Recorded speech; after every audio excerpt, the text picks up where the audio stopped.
So, Rob, as winner of our award, can you tell us what's special about Garden International School? First of all, I'd like to say we were thrilled to win this award, and I think it's due recognition of one of the things, many things that is special about GIS. So I'll talk about that first and foremost, and then some of the other things that I think are also special about the school. We are a really close-knit community, and I think this particular award recognises the fact that we're a close-knit community. And one part of that community is how we induct new staff, new students, and new parents into the school. At GIS, in terms of their induction processes, is head and shoulders above any other school that I've worked in or any other school that I've visited. So I think it's great recognition about what is special about GIS in terms of the community. And what did it mean winning the award for the school and the community? We were thrilled to win the award. It's really good to have some really good news to share with the community. We're thrilled when we put this onto the website and into the school newsletters and shared it with the staff and the students. So I think they felt we were rightful winners. But it's always good to get that pat on the back. Good. Well, congratulations, and we loved your participation in the virtual award video. That was fantastic. So let's move on now and talk about the challenges for parents and employers of selecting the right international school, particularly under these conditions when parents can't visit. But of course, many relocating families don't have time to visit the school in advance anyway. So just tell us a bit about your admissions process. What's the availability for 2021 and the following year? And of course, if families need admissions throughout the year. Yeah, it's a challenge for all international schools wherever they are in the world. I mean, first and foremost, I would say that we're a tier one school with an incredible reputation. I mean, our reputation is not just in Malaysia, it's across Southeast Asia and across the world. I do believe, I think about 10 years ago, Garden International was rated as one of the top 10 international schools in the world in a Guardian article on international education. So that reputation obviously attracts, parents. That's the biggest decision that parents make, right? The biggest challenge at the moment, of course, is the borders are shut. But at the moment, we're operating under those border controls. So word of mouth is very strong for a school like GIS. We have phone calls.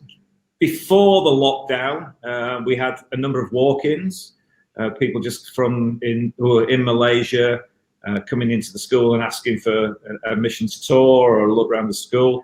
And then it goes to the application process. That can be done online, which has been good at the moment because it has been difficult to get the application process done physically in school. Brilliant, great. So people who've been through the process before will know, but for others it's quite easy to pick up. So the COVID-19 crisis, can you tell us what you did with the school closures and how you were managing online learning? And then also I understand you've got some imaginative things that you're offering, not just pupils of your schools, but people outside the area and overseas to access. Yeah. I've been in education for 36 years, and by far the most challenging year that I've had in education. I don't think any school leader could have been fully prepared for what's happened this year. We're now looking positively to a school opening on the 14th of August, and we're putting our SOPs in place for all the different year groups and phases in the school. And the lockdown here in Malaysia was a very restrictive lockdown. Some would say draconian, but it worked really well. I mean, it was basically you were not allowed out of your apartments or your houses apart from one person in the family could go to the supermarket for a short period a day, and it was a real sort of lockdown. So transitioning into a continuity of learning, we use that phrase because we wanted to show that we could be as much as possible seamless, although it's impossible to be seamless between a physical environment and a home learning environment. We had a continuity of learning program, which we developed, I think, really well. And we were building a robust model, I think, which will stand us in good stead if we have to go down this particular route again. We were all experiencing that anxiety of, when is this going to end? How is it going to impact on us, socially, economically, etc., and educationally.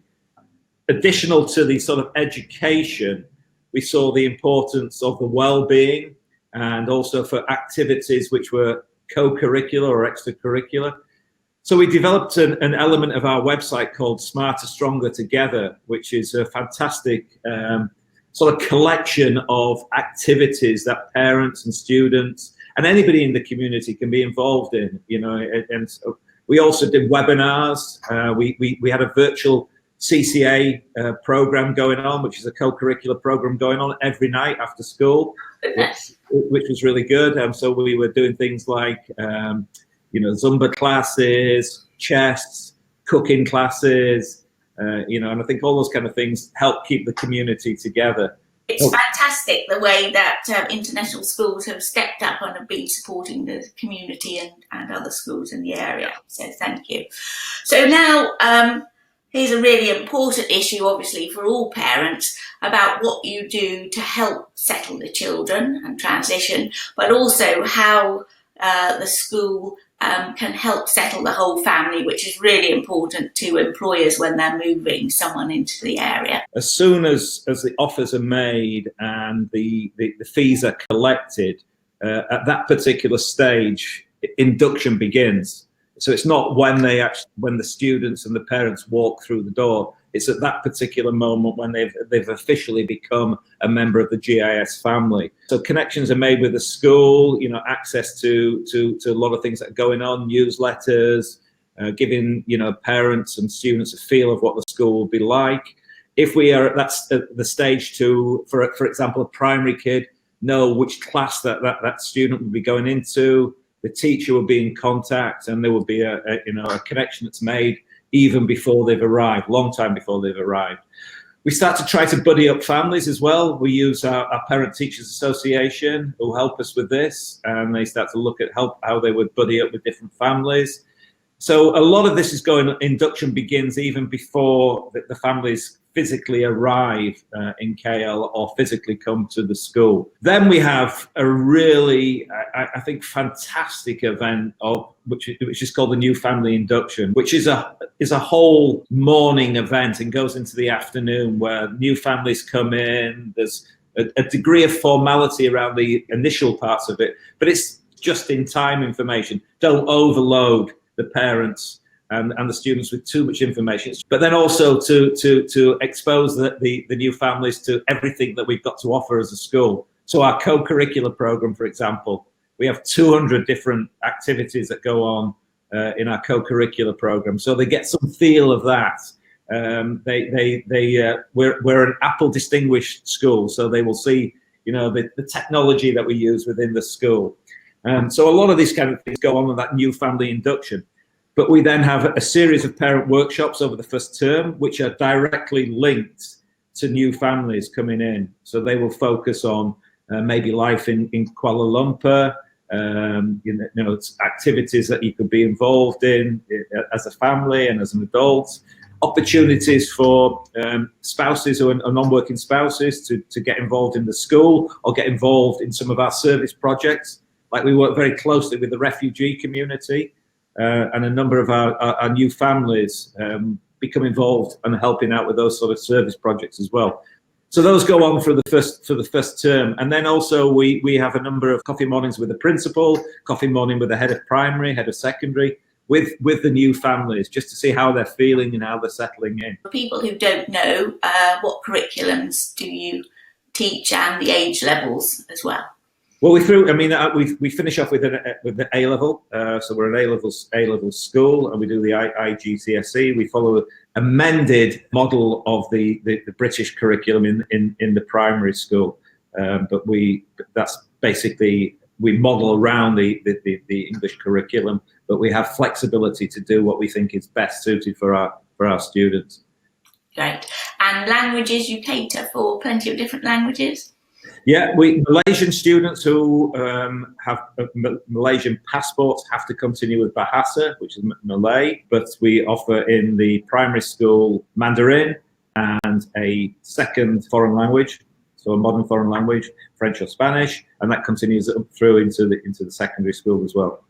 Great, thank you. So just to give people a flavour of what it's like living in Malaysia, perhaps you could share what you particularly enjoy doing yourself, or what's special about living and working in the area.